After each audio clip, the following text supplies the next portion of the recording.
সাম্রাজ্যবাদের বিরুদ্ধে মৌলবাদের বিরুদ্ধে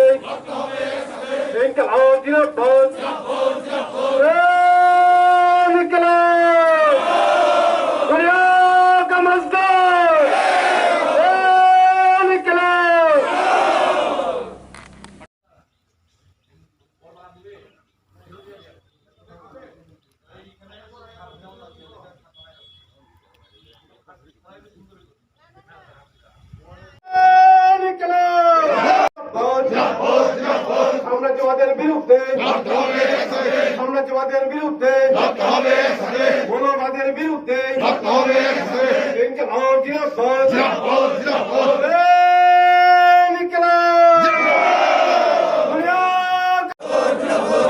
মার্ক্সবাদী communist party ভারতের মার্ক্সবাদী কমিউনিস্ট পার্টি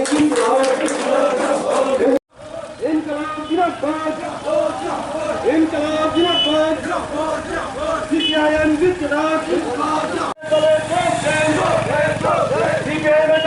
মিছিলে দলে যোগ দেন। রাজ্যে গণতন্ত্র ফিরিয়ে দাবিতে CPIM এর আন্দোলন চলছে।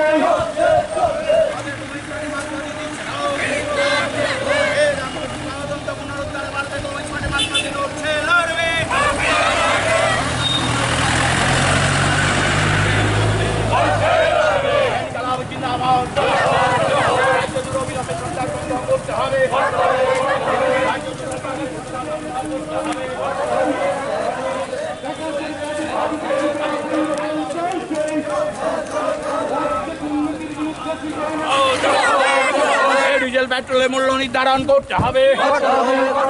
আন্তর্জাতিক বাজারের সাথে তাল মিলিয়ে ডিজেল পেট্রোলের মূল্য নির্ধারণ করতে হবে।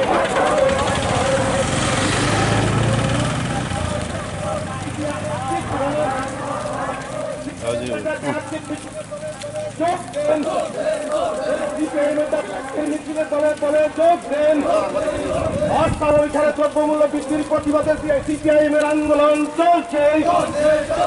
অস্বাভাবিক হারে দ্রব্যমূল্য বৃদ্ধির প্রতিবাদে CPIM এর আন্দোলন চলছে।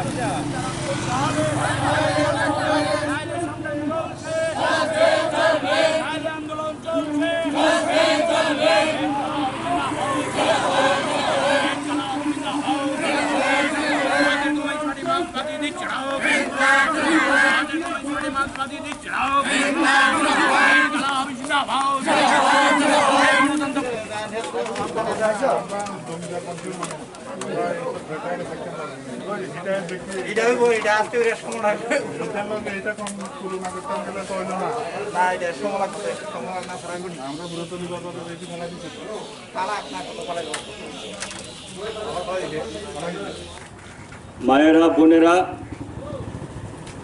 এই কলাছড়া বাজারের ব্যবসায়ী বন্ধুগণ, পথচারী, আমি আপনাদের সকলকে আমাদের পার্টি ভারতের কমিউনিস্ট পার্টি মার্ক্সবাদীর তরফ থেকে শুভেচ্ছা এবং অভিনন্দন জানাচ্ছি। আজকে আমাদের এখানে আমাদের পার্টির একটি শাখা অফিস তার দ্বারোদ্ঘাটন উপলক্ষে আমাদের এই ছোট্ট কর্মসূচি, এই কর্মসূচিকে সফল করার জন্য বর্তমান এই কোভিড পরিস্থিতিতে নানা অসুবিধার মধ্যেও যারা আপনারা এখানে এসেছেন, আমি আপনাদের সকলকে অভিনন্দন এবং শুভেচ্ছা জানাচ্ছি। রাজ্যের মানুষ তারা তহবিল সংগ্রহ করে তাদের রক্ত ঘাম ফেলে এই পার্টি অফিস তৈরি করেছিল, যে পার্টি অফিসকে কেন্দ্র করে এই ত্রিপুরাজ্যে গণতন্ত্রকে শক্তিশালী করা, এই রাজ্যে সাম্প্রদায়িকতা এবং বিচ্ছিন্নতাবাদ একে নির্মূল করা এবং সার্বিকভাবে একটা সময়েতে এই ত্রিপুরাজ্য ভারতবর্ষের সবচেয়ে পিছিয়ে পড়া রাজ্যগুলোর মধ্যে অন্যতম ছিল। সে রাজ্যকে উন্নয়নের সারিতে প্রথম সারিতে নিয়ে আসার জন্য এই পার্টি অফিসগুলো সেখানে কাজ করছিল। এই সরকার এসে তারা প্রথমত সরকারিভাবে প্রায় 400 পার্টি অফিস গড়িয়ে দিয়েছে,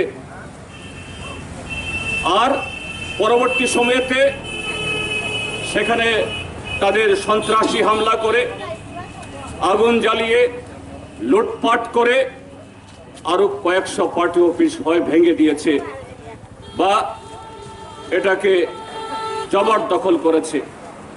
এইভাবে ত্রিপুরার যে গণতন্ত্র নিধন শুরু হয়েছে। নির্মাণ করা মাটির ঘর বা ছড়ের ঘরে নির্মাণ করা পার্টি অফিস ভেঙে গণতন্ত্রকে দুর্বল করা যায় না। মানুষের মন থেকে তারা গত 7 দশকে বামপন্থীদের যে লড়াই দেখেছে, যে লড়াই আজকে ত্রিপুরা রাজ্যকে সারা পৃথিবীর সামনে চিনিয়েছে, সেই পরিচিতি তাদের বুকের গভীর থেকে, তাদের অন্তর থেকে মুছে দেওয়া যায় না। আজকে ত্রিপুরা রাজ্য তা দেখছে। আজকে সেই চেতনা থেকেই আবার এই নতুন পার্টি অফিস। আমরা মানুষকে আশ্বস্ত করতে পারি, ভারতের কমিউনিস্ট পার্টি মার্ক্সবাদীর দপ্তর বা অফিস বা কার্যালয় এটা কখনোই মানুষের চোখের জল বের করার, কখনোই মানুষকে নির্যাতন করার, শোষণের হাতিয়ার এসে ব্যবহার হয় না। আজকে আমরা যা দেখছি, শাসক দলের অফিসগুলো, শাসক দলের কার্যালয়গুলো, মূলত সেই কার্যালয়গুলো হলো এ রাজ্যের মানুষের অধিকার কেড়ে নেওয়ার, তাদের যে অধিকার ছিনিয়ে নেওয়ার, এই রাজ্যকে লুটপাট করার, আইনের শাসনকে ভুলণ্ঠিত করার, সাধারণ মানুষ থেকে শুরু করে সমাজের উচ্চ স্তরের সরকারি অফিসার তাদেরও মর্যাদা কেড়ে নেওয়ার কাজ করছে শাসক দলের অফিসগুলো। ভারতের কমিউনিস্ট পার্টি মার্ক্সবাদীর অফিস কখনোই কাজ করবে না। কেন আজকে এই নতুন জায়গায় নতুন করে এই পার্টি অফিস আমাদের খুলতে হলো, এটা আপনারা সকলেই জানেন। ত্রিপুরা রাজ্যের মধ্যে 2018 ইংরাজিতে মিথ্যা প্রতিশ্রুতি, কালো টাকার অবাধ খেলা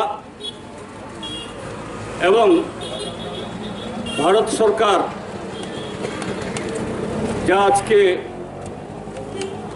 ভারতীয় জনতা পার্টির নেতৃত্বে গত 7 বছর ধরে চলছে, তারা সম্পূর্ণভাবে রাষ্ট্রীয় যন্ত্রকে মানুষের ভোট দখল করার জন্য ব্যবহার করে এই ত্রিপুরা রাজ্যে ক্ষমতা দখল করার পর সেই 2018 ইংরাজির 3রা মার্চ থেকে এই ত্রিপুরা রাজ্যে আমাদের সাংবিধানিক অধিকার হরণ করা, গণতান্ত্রিক অধিকার পদদলিত করা, আইনের শাসনকে সম্পূর্ণভাবে তলানিতে ঠেলে দেওয়া এবং আজকে গত 39 মাস ধরে এই ত্রিপুরা রাজ্যের মানুষের সমস্ত স্বপ্নকে চুরমার করার তাদের সেই কর্মসূচি আজকে চলছে। কোভিড আমাদের রাজ্য দেশেও এসেছে, এই রাজ্য এসেছে এবং পৃথিবীর প্রায় সব দেশে সংক্রমিত হয়েছে। আমরা দেখি কি পুঁজিতান্ত্রিক শাসিত দেশ, কি সমাজতান্ত্রিক শাসিত দেশ, যেখানে শাসক দল একটু জনদরদি, মানুষের প্রতি একটু তাদের দায়বদ্ধতা আছে, এই কোভিডকে তারা মোটামুটি ভাবে মোকাবেলা করেছে। কিন্তু আমাদের ভারতবর্ষে এই দেশের যে রাজনৈতিক দল সরকার চালাচ্ছে তাদের যে প্রধান বা দেশের প্রধানমন্ত্রী তার বদান্যতায়, তাদের অপদার্থতায়, ভুল পরিচালনায় গত 1.5 বছর ধরে এই দেশের 140 কোটি মানুষ আজকে আমরা সমস্ত ক্ষেত্রেতে আমরা আজকে বিপন্ন। আমাদের অর্থনীতি বিপন্ন, কর্মসংস্থান বিপন্ন, রোজগার বিপন্ন এবং কোভিড সংক্রমণে বিপন্ন। ইতিমধ্যেই কোভিডের প্রথম ধাপ, দ্বিতীয় ধাপ, এখন তৃতীয় ধাপ বা তৃতীয় ওয়েভ আজকে এটা চলছে।